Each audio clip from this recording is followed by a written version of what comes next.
नमस्कार, कैसे हैं आप सब लोग। सिविल सोसाइटी टॉपिक पूरा होने के बाद में, नागरिक समाज टॉपिक पूरा होने के बाद में अब हम हर टॉपिक की भांति इस टॉपिक में भी एमसीक्यूज प्रश्न पर चर्चा करेंगे। क्योंकि आपको पहले से पता है कि हम उन प्रश्नों पर चर्चा करते हैं जो कभी न कभी किसी न किसी एग्जाम में आ चुके हैं। ज्यादा प्रश्न सिविल सोसाइटी से संबंधित मुझे मिले नहीं है, नागरिक समाज से संबंधित मुझे मिले नहीं है प्रश्न, लेकिन जितने भी मिले प्रश्न, उन प्रश्नों के बारे में हम लोग इस कक्षा में चर्चा करेंगे। थोड़ा सा जुकाम का असर है, इसलिए हो सकता है कि मेरी आवाज आप तक ठीक तक नहीं पहुंचे, पर फिर भी मैं कोशिश करूंगा कि पूरी कक्षा ठीक से आप लोगों के लिए उपयोगी हो, ऐसी मैं भरसक कोशिश करूंगा।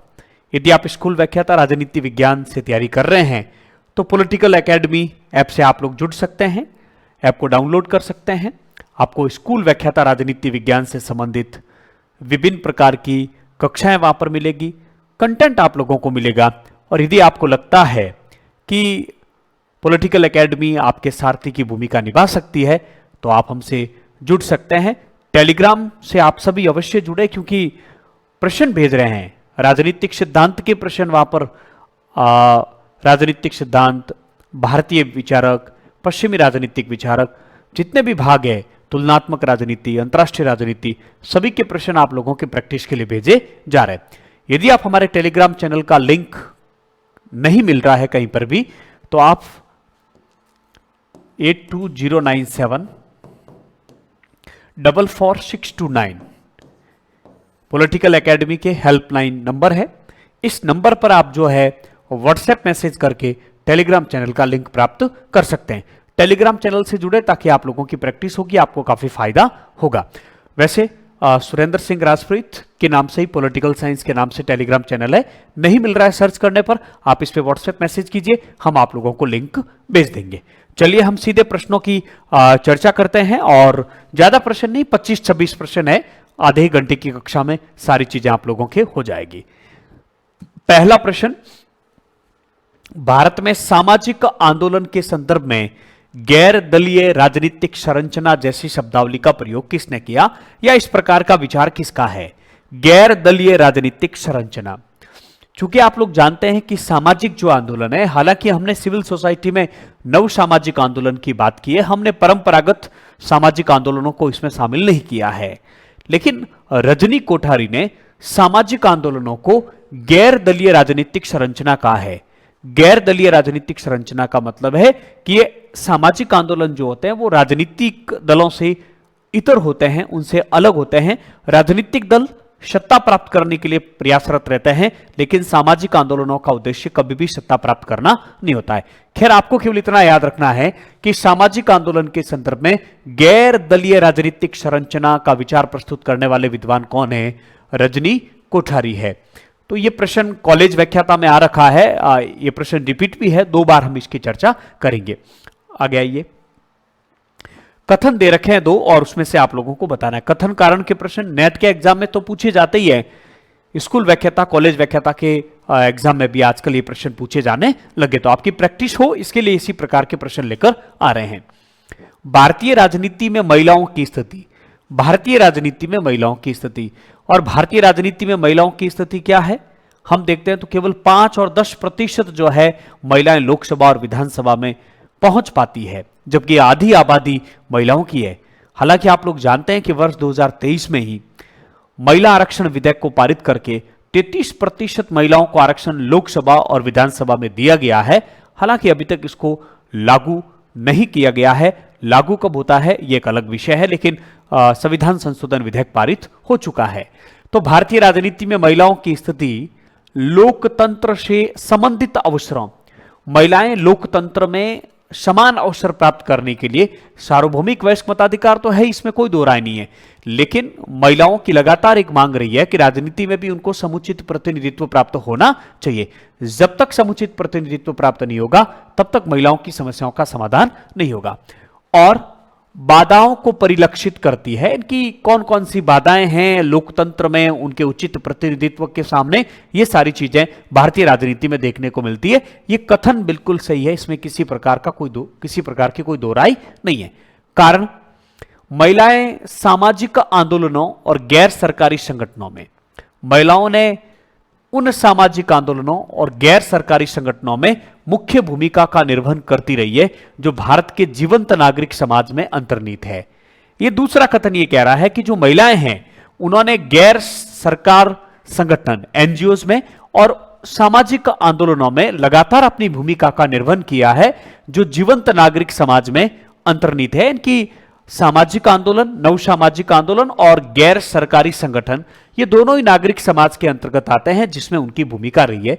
यह बात भी बिल्कुल सही है, लेकिन किसी भी एंगल से इस कथन की ये कारण जो है पुष्टि नहीं कर रहा है या स्पष्टीकरण नहीं कर रहा है। इसलिए जो है ये वाला सही होगा कि कथन ए और आर दोनों है तो सही, लेकिन आर ए का सही स्पष्टीकरण नहीं है। अगला प्रश्न, निम्नांकित में से किसका यह स्पष्ट रूप से विचार है कि यह मानना भ्रामक है कि राज्य एक ऐसा सार्वजनिक चरित्र होता है जो नागरिक समाज के असंगत तत्वों में सामंजस्य स्थापित कर सके। यह कथन तभी आपको समझ में आएगा जब आपने हेगल को ठीक से पढ़ रखा है। हेगल का मानना है कि वाद के रूप में परिवार से नागरिक समाज का और इन दोनों के द्वंद्व के माध्यम से अंतिम जो संवाद की स्थिति होती है वो राज्य की स्थिति होती है। चूंकि हेगल का मानना है कि जो परिवार है वो बाजार व्यवस्था से जोड़कर बताता है वो, इसलिए इसमें सार्वभौमिक विस्तृत क्षेत्र लेकिन सार्वभौमिक स्वार्थवाद की भावना यहां पर अधिक होती है। यानी नागरिक समाज में स्वार्थ होता है, आपसी लेन देन होती है, जरूरतों की आवश्यकताएं होती है, या फिर हम कह सकते हैं कि हेगल के अनुसार बाजार में प्रतिस्पर्धा होती है। इसलिए हेगल कहता है कि ये जो नागरिक समाज में जो प्रतिस्पर्धा होती है, जो स्वार्थ की भावना होती है, इस समस्या का समाधान किसमें है? राज्य में है। इसलिए वो राज्य की विकास की बात करता है और उसका मानना है कि राज्य एक सर्वोच्च संस्था है जो नागरिक समाज की इन समस्याओं का समाधान मिलेगा उसमें। तो हेगल का मानना है कि नागरिक समाज जो है वो सिर्फ और सिर्फ अपने हितों की चिंता करते हैं लोग, यानी कि क्योंकि उसमें स्वार्थ की भावना होती है, लोग केवल अपने विशिष्ट हितों, और इसी कारण नागरिक समाज में लोगों के हित आपस में टकराते हैं और इन हितों को, इन टकराव को, इन स्वार्थ को, इस प्रतिस्पर्धा को दूर करने के लिए, समाज में एकता स्थापित करने के लिए राज्य का निर्माण किया जाता है। यह हेगल का मानना है कि जो नागरिक समाज की जो प्रतिस्पर्धा है, स्वार्थ है, जो लोगों में विशिष्ट हितों में आपस में जो टकराव है, इन टकरावों को दूर करने के लिए राज्य की सर्वोच्चता को स्वीकार करता है कौन? हेगल। जबकि कार्ल मार्क्स इस बात को स्वीकार नहीं करता है, क्योंकि कार्ल मार्क्स के सिद्धांत में कहीं पर भी राज्य का विचार नहीं है। वो राज्य की लुप्त होने की बात करते हैं, वो राज्य को वर्गीय संस्था मानते हैं, शोषण का एक यंत्र मानते हैं, पूंजीपतियों की संस्था मानते हैं, वर्गीय संस्था के नाम से उसको मानते हैं। इसलिए हेगल के इस कथन का पूर्णतः खंडन किया है किसने? कार्ल मार्क्स ने। तो अब देखिए आप लोग कि निम्न में से किसका कहना है कि यह मानना भ्रामक है कि राज्य एक ऐसा सार्वजनिक चरित्र है जो नागरिक समाज के असंगत तत्वों में सामंजस्य स्थापित कर सके। तो नागरिक समाज के असंगत तत्वों में सामंजस्य स्थापित करेगा, ये तो लगभग बात किसकी कहनी है? ये बात तो कहनी है हेगल की। लेकिन कार्ल मार्क्स का कहना है कि ये एकमात्र भ्रामक है, ये केवल भ्रम है कि राज्य जो है नागरिक समाज में जो असंगत तत्व है उनमें सामंजस्य स्थापित कर देगा। तो सामान्य सा प्रश्न है और बहुत आराम से आप इसका उत्तर दे सकते थे। 2021 में कॉलेज व्याख्याता में यह प्रश्न आया था, तो कार्ल मार्क्स इसका उत्तर रहेगा। निम्नलिखित में से किसने नवीन सामाजिक आंदोलनों का समर्थन किया है? तो नवीन सामाजिक आंदोलन का समर्थन नेट 2021 का प्रश्न है, तो ध्यान रखना नव सामाजिक आंदोलनों का समर्थन नव मध्यम वर्ग ने किया है। तो बेस्ट विकल्प इसका यही रहेगा। उच्च वर्ग तो आने का इसमें कोई मुद्दा नहीं है, मध्यम वर्ग और निम्न वर्ग में से हम लोगों को यदि चयन करना है तो ऐसी स्थिति में बेस्ट विकल्प इसका नव मध्यम वर्ग ही रहेगा। अगला प्रश्न, निम्नांकित में से कौन सा नवीन सामाजिक आंदोलन की अभिवृत्ति नहीं है? असिस्टेंट प्रोफेसर वर्ष 2020 से, ये भी 2020 का ही था पिछला असिस्टेंट प्रोफेसर भी, तो ये नेट 2021 का था ऊपर वाला। तो निम्नांकित में से कौन सा नवीन सामाजिक आंदोलन की अभिवृत्ति नहीं है। हमने नव सामाजिक आंदोलन के बारे में चर्चा की। हालांकि ये नव सामाजिक आंदोलन टॉपिक का है, लेकिन नागरिक समाज में नव सामाजिक आंदोलन है, इसलिए हमने इस प्रश्न को यहां पर ले लिया है। तो देखिए, नव सामाजिक आंदोलन उत्तर भौतिकतावाद की बात करते हैं। उत्तर भौतिकतावाद का तात्पर्य है कि इसमें स्वायत्तता की मांग होती है, इसमें आत्म अभिव्यक्ति की जो है मांग होती है, और आत्म अभिव्यक्ति और स्वायत्तता की मांग उत्तर भौतिकतावाद से संबंधित है। अतः नव सामाजिक आंदोलन भी इनसे जुड़ी हुई प्रवृत्ति है, इसलिए वो उत्तर भौतिकवाद से की अभिवृत्ति उसमें देखने को मिलती है। दूसरा, केंद्रीयकरण का विरोध। नव सामाजिक आंदोलन शक्तियों के केंद्रीकरण का विरोध करते हैं, वो शक्तियों के विकेंद्रीकरण की बात करते हैं ताकि अधिकतम लोगों के हितों की सुरक्षा हो सके और सत्ता जो है निरंकुश नहीं हो। तीसरा, अधिक स्वायत्तता की मांग। इसमें कोई दो राय नहीं है, नव सामाजिक आंदोलन के माध्यम से स्वायत्तता की मांग भी की जाती, चाहे वो महिला आंदोलन हो, चाहे वो शांतिवादी आंदोलन हो, चाहे पर्यावरणीय आंदोलन हो, चाहे विभिन्न प्रकार की मांगों को लेकर जो आंदोलन होते हैं, उन आंदोलनों में अधिक स्वायत्तता की मांग की जाती है। तो कौन सी चीज जुड़ी हुई नहीं है? उपभोक्तावाद इसका आंसर रहेगा कि उपभोक्तावाद नव सामाजिक आंदोलन की अभिवृत्ति नहीं है। तो ये तीन जो है इसकी अभिवृत्ति है। नव सामाजिक आंदोलनों के संदर्भ में निम्नलिखित कथनों पर विचार कीजिए। तीसरा प्रश्न है जो पूछा गया था कॉलेज व्याख्याता के एग्जाम में। शांति आंदोलन, मानव अधिकार आंदोलन, महिला आंदोलन को नवीन सामाजिक आंदोलन में सम्मिलित किया जाता है। 101% बात सही है। हमने इसको बहुत डिटेल में पढ़ा भी है कि शांति आंदोलन, मानव अधिकार आंदोलन, महिला आंदोलन, ये सब नव सामाजिक आंदोलन में सम्मिलित किए जा सकते हैं। दूसरा, इन आंदोलनों को पुराने श्रमिक आंदोलन से अलग करने के लिए नव सामाजिक आंदोलन कहा जाता है। हमने जब आप लोगों के ये चीज पढ़ाई थी, जब आप लोगों को बताया था कि एक तो हो गए सामाजिक आंदोलन और दूसरे हो गए नव सामाजिक आंदोलन। तो इन पुराने जो आंदोलन थे उनसे इन आंदोलनों को अलग करने के लिए इसके आगे क्या शब्द लगा दिया? नव सामाजिक आंदोलन। जो सामाजिक आंदोलन थे वो विशेष रूप से मार्क्सवादी, या हम कह सकते हैं कि जो विचारधारा के आधार पर जो आंदोलन थे, विशेष रूप से जो मजदूरों, पूंजीपतियों, श्रमिकों के हितों की बात जो करते थे, विशेष रूप से संघर्ष से संबंधित जो आंदोलन थे, जो आर्थिक सामाजिक समानता की जो बात करते थे, उनको हम सामाजिक आंदोलन में सम्मिलित करते हैं। जबकि नव सामाजिक आंदोलन में महिला आंदोलन भी है, मानवाधिकार आंदोलन भी है, शांतिवादी आंदोलन भी है, और भी विभिन्न प्रकार के आंदोलन इसमें जुड़ जाते हैं, इसलिए इसका नाम क्या कर दिया? नव सामाजिक आंदोलन कर दिया। तो यह कथन भी 101% आप लोगों के सही है। कुल मिलाकर कथन 1 और 2 दोनों इसमें क्या होंगे? सही होंगे। बड़ा अच्छा प्रश्न था। सिविल सोसाइटी की उत्पत्ति हुई है, कहां हुई है? हम बेहतर तरीके से जानते हैं कि सिविल सोसाइटी की उत्पत्ति यूरोप में हुई है। हमने एक टॉपिक भी पढ़ा कि पूर्वी यूरोप में क्या स्थिति थी नव सामाजिक नागरिक समाज की, और पश्चिमी यूरोप में क्या है, उत्तर औपनिवेशिक यूरोप में क्या, उत्तर औपनिवेशिक राज्यों में क्या है, यानी कि नव जो स्वतंत्र देश है वहां स्थिति कैसी है, तृतीय दुनिया के देशों में कैसी स्थिति है, उसके बारे में भी हम लोगों ने बात की थी। अगला प्रश्न, हेगल या हीगल से संबंध में निम्नलिखित कथनों में से कौन सा सही है? राज्य पृथ्वी पर ईश्वर का अग्रसर होना है। तो राज्य पृथ्वी पर ईश्वर का रूप है, यह हेगल का कथन है, हम सब जानते हैं। हेगल ने महिलाओं को कमतर मानते हैं, उनका मानना है कि महिलाओं की तार्किक क्षमता कम होती है, यह कथन भी बिल्कुल सही है।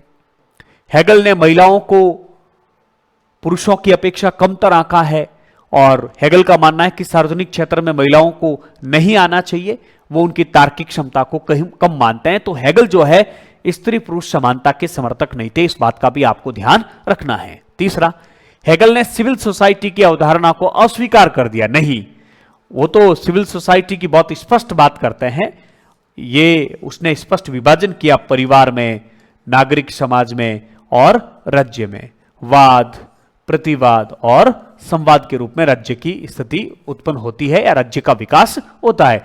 तो हेगल के विचार में नागरिक समाज का विचार जो है एकदम स्पष्ट है, उसने अस्वीकार नहीं किया, तो यह कथन गलत है यहां पर। दूसरा, हेगल का विश्वास युद्ध में नहीं था। नहीं, हेगल युद्ध में भी क्या करता था?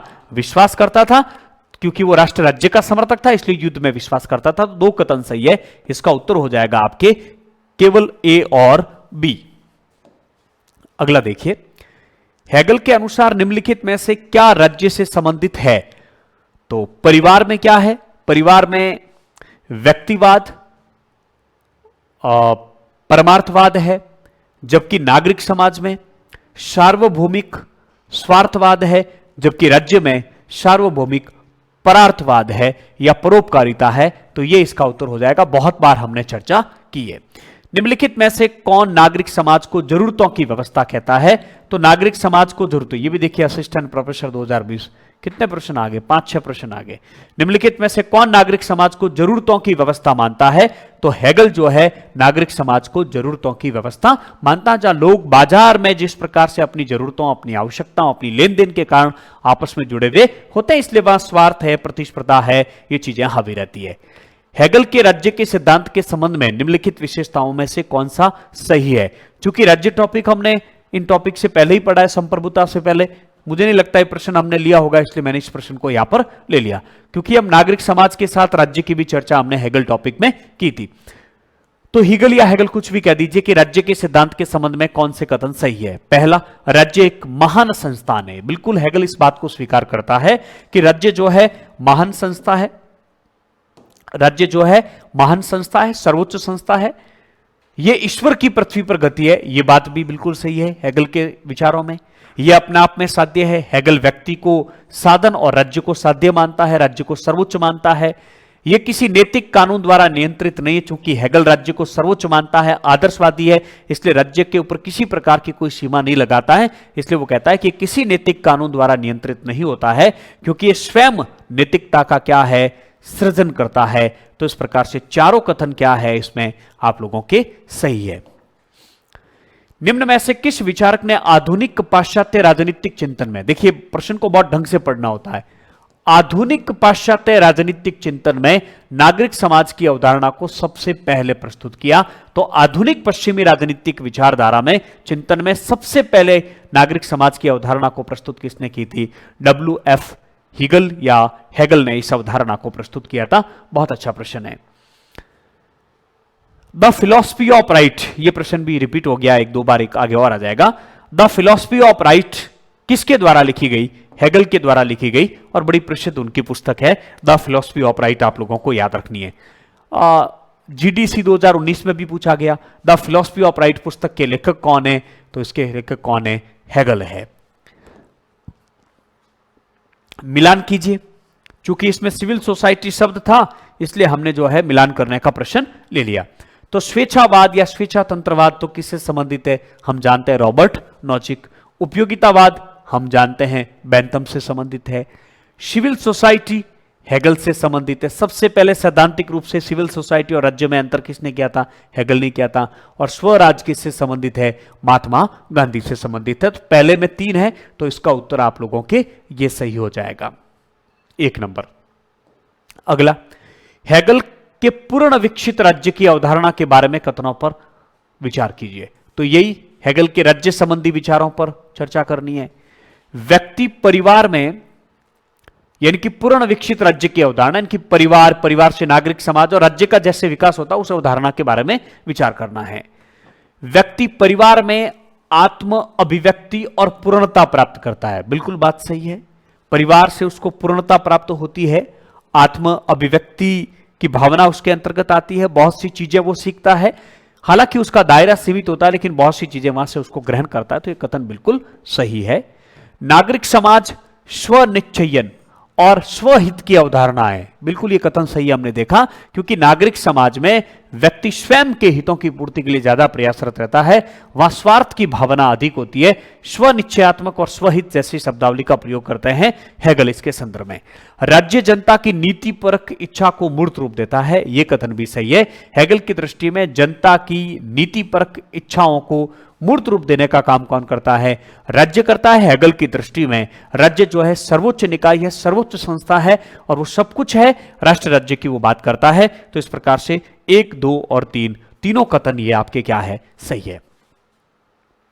विचारों की वर्चस्वता की अवधारणा, बहुत बार मैंने ये बात आप लोगों के सामने रिपीट की है।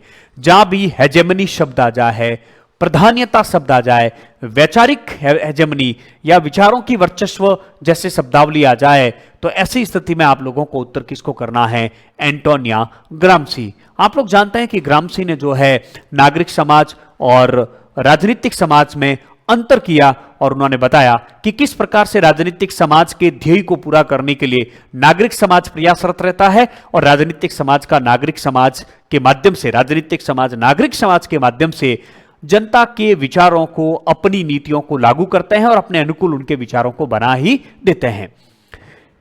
कौन यह दावा करता है कि आधुनिक समाज में बुनियादी राजनीतिक विरोधाभास नागरिक के रूप में आदमी और निजी व्यक्ति के रूप में आदमी के बीच में है? और यह बात किससे संबंधित है? कार्ल मार्क्स से संबंधित है। हमने चर्चा इसके बारे में भी की थी। बहुत अच्छा प्रश्न है। ग्राम्सी के नागरिक समाज, सिविल सोसाइटी, राजनीतिक समाज जिसमें हम राज्य को शामिल कर सकते हैं या राज्य से संबंधित है, से संबंधित निम्नलिखित कथनों में से कौन सा सही है? तो नागरिक समाज सहमति उपलब्ध करवाता है, बिल्कुल सही बात है। नागरिक समाज सहमति उपलब्ध करवाता है परिवार, शिक्षण संस्थानों, धार्मिक संस्थाओं, चर्च के माध्यम से। इनके माध्यम से व्यक्ति को सहमत किया जाता है विभिन्न प्रकार की नीतियों को लेकर। ये बल प्रयोग नहीं करते हैं, जबकि राजनीतिक समाज बल प्रयोग संगठित करता है, क्योंकि राजनीतिक समाज में सरकार है, सेना है, पुलिस है, ये सारी चीजें इसके अंतर्गत आ जाती है। तो इस प्रकार से राजनीतिक समाज बल प्रयोग को संगठित करता है, जबकि नागरिक समाज सहमति उपलब्ध करवाता है। यह कथन बिल्कुल सही है, आगे जाने की आवश्यकता नहीं है। हालांकि आपके एग्जाम में जो भी प्रश्न आते हैं उसमें आपको चारों विकल्प बहुत ढंग से पढ़ने होते हैं और उसको पढ़ना ही है।